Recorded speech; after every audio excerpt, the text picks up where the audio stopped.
Welcome to the World Report, ladies and gentlemen. On today's show, who is the first U.S. president not to see a single year of 3% GDP growth? Londonistan elects its first Muslim mayor. Meanwhile, Italy is set to double its baby bonus, fighting what the Italians call a birth rate apocalypse. A tip to all Western nations. Texas eyes and votes on secession.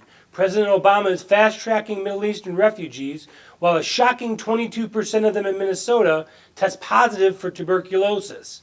What could possibly go wrong there? Chaos in both political parties. It's getting very ugly. And everyone is up in arms at Donald Trump for a policy that's been on the books since 1952 and instituted under super liberal Jimmy Carter. And now to our top stories. Liars, liars, liars. First laughing at how stupid we were while having Obamacare shoved down our throats, now finding out that we got scammed on the Iranian deal. A senior Iranian missile force commander says the U.S. is secretly telling Iran to be hush about its missile tests, including ICBMs.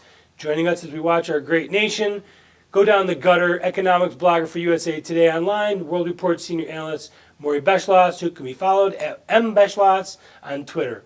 Maury, it would be easier to talk about the things that we weren't lied to about with this administration, the things that they have lied about. But it's pretty brazen now that his speechwriters and his top officials are now coming out and basically bragging that they've been lying to the American people. Well, they feel they have a few months left. Nobody's going to be able to do anything to them. And Obama is becoming so risque that he doesn't care anymore about covering it up with any kind of reality. Do you think that underlying some of this is that secretly, confidentially, Obama really doesn't want to see Hillary Clinton become president? That's a very good point. I don't think there's any love lost between the two. I think they had a very vicious campaign. And what a lot of people don't realize, that going into the last few weeks of the election of 2008. Yes, 2008, there was no decision yet because there were two basic states that hadn't finalized their commitment. One was Florida and one was Michigan. And then suddenly an announcement comes out that Hillary decides not to contest the idea of Obama being the nominee. Right after a secret, well, not so secret, but right after a meeting with the head honcho of the Democrat Party, George Soros. Oh, well, George Soros, it's come out that he said his money is behind Obama. You can follow him after he has his 2 terms. And that was the deal that was made. So we're talking about the fact that he's really come out. It's kind of shocking. There was the recent meeting up on Capitol Hill where Ben Rhodes, one of the liars in chief that sold us the Iranian deal, came out and bragged that he did it, skipped out and didn't go to the meeting. So this is setting up to be pretty contentious for Democrats. I don't know how they can fight all this. Well, Rhodes is actually turning things around 180 degrees and admits that he lied. And he's come out publicly and admitted the fact that he gave information out only to push this deal through, and and he looked down his nose at the American people and said, "Ha ha, we pulled a fast one on you. What are you going to do about it now?" And they used executive privilege to get around it. So to me, it almost seems as if that's too far outside the mainstream to do, unless you're trying to take the brand of the Democrat Party and tarnish it right before a general election. That's why I brought that up with you about, is he trying to sabotage Hillary Clinton? No, I think in effect he's doing it, but I don't think, look, he would probably wouldn't care if she lost because he has done nothing to help her nomination. You know, I think in a sense, I think he wanted her nominated because he thinks she's going to get beaten badly, and that'll make him look even better. He was the guy that convinced, with a heavy hand, Biden not to run. You remember a month ago when Biden actually indicated that he was considering it, and then suddenly he comes out and with Obama hanging over his shoulder saying, I've decided not to put my hat in the ring. And as bad of a candidate as I think Joe Biden is, I think he would have been a better candidate. I think almost anyone would have been a better candidate than Hillary Clinton. Joe Biden would have been a winning candidate because, first of all, he's the kind of guy, he doesn't offend people. He's not that smart. He's a nice guy. People that know him say he's a decent human being. And those are the kind of guys that usually slip in, even though they aren't too smart to begin with. When we talk about the upcoming election, the other side of that is I don't think that Barack Obama wants to take a chance with Donald Trump, because Trump may start to bring a wild card to this thing that may see Obama looking at being investigated. And Yeah. Hillary, and Kerry, Yeah, and Susan Rice. I mean, the whole thing.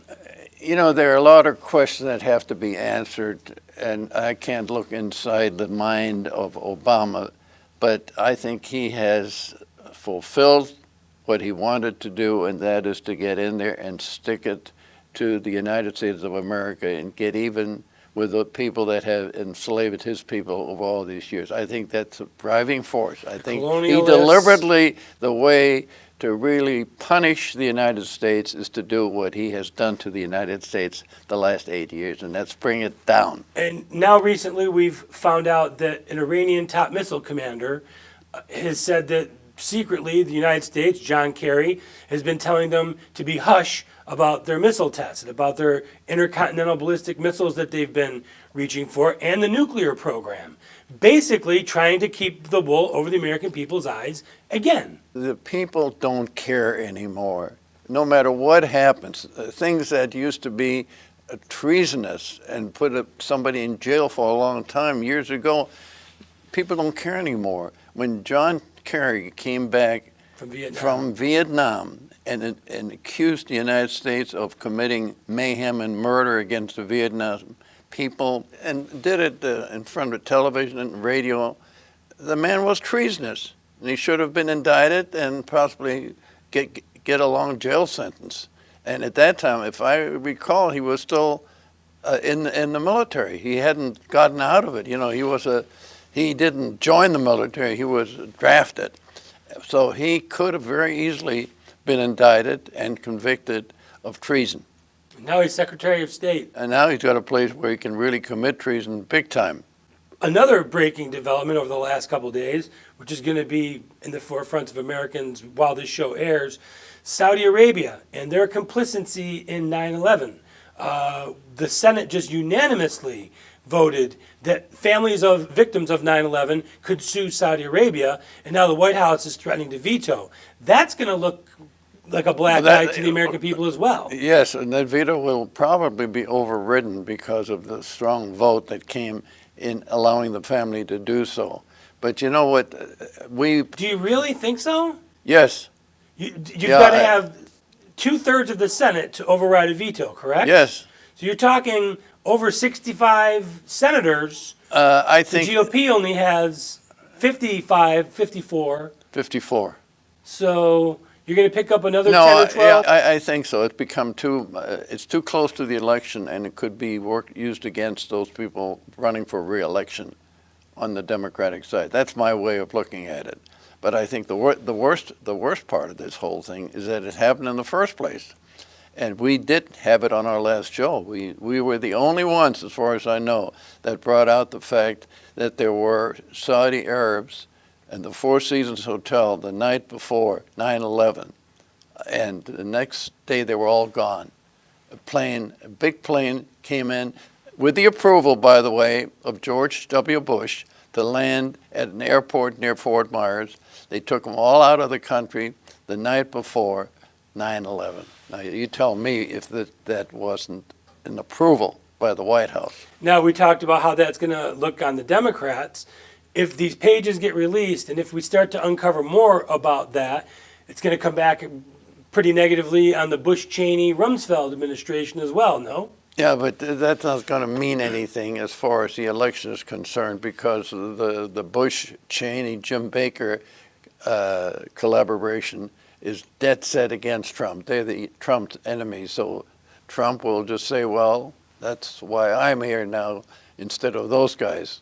And especially Jeb Bush, who represented the Bush family and did a very miserable job of presenting his nomination. Yeah, I don't think he even wanted to. No, but he stood there like he didn't know what he was doing. when you got $100 million or $200 million pushing you, you'll stand up and do almost anything. Absolutely. U.S. Treasury debt is being unloaded at a record pace right now. Saudi Arabia holds, what, $120 billion of our debt? No, I Something don't like think so. No. China is a big holder of our debt. Japan is a big holder of our debt. And there's a. But the Saudis have some too. Well, yes, yes. And my whole point Well, is that are you yeah, going to start true. to see these countries unloading No, like Saudi Arabia? only if it would be to their advantage. And I don't see anything like that being to their advantage. No, I don't see a deliberate attempt to cause more financial trouble here in the United States. Listen, we're doing it to ourselves. We don't need help. need it. You know, a $20 trillion debt. We're lucky that the interest rates are as low as they are, and I think that's been one of the reasons why the Fed has kept them down, so as not to overload the debt on the average American. Can you imagine, instead of an average of about 2.5%, it would be, let's say, 10%. 10% of $20 trillion, Yeah. that's $2 trillion. Yeah, That would be by far the biggest payment. Trillion here, trillion there. Yeah, Pretty soon you're talking about serious money. Exactly. I have a little trivia quiz. Can you name the last Republican to win the presidency where a Bush or a Nixon was not on the ticket? Think about it. Don't Google it. We'll be right back.